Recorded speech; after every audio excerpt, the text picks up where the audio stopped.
Sometimes a dowsing trip takes you to the most incredible finds that perhaps you would otherwise never be aware of. So let's go dowsing.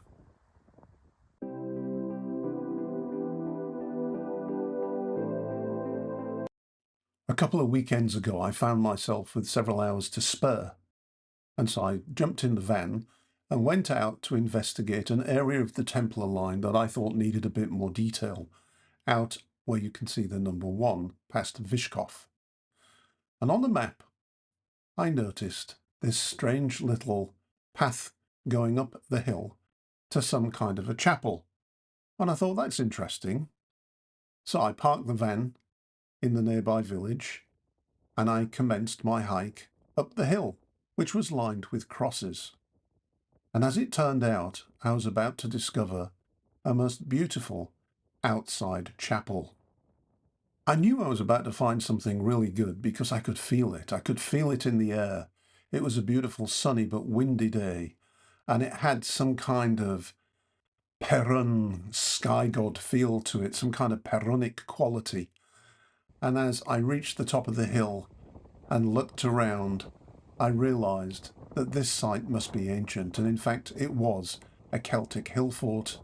It was a crossing point of 2 major pathways at the time, and it is known to have been a pagan site. Whether dedicated to Perun or somebody else, I do not know.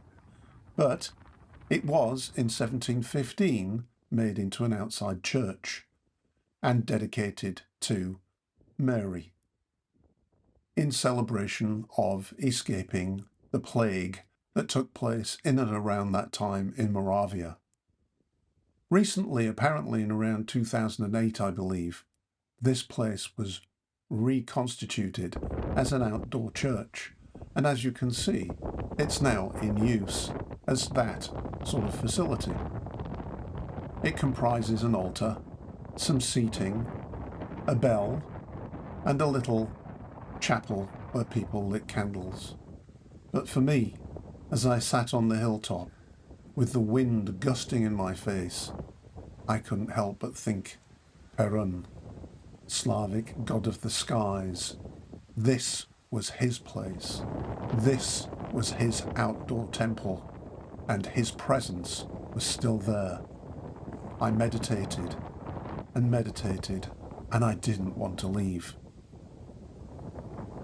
These are the kinds of places that I find routinely dowsing.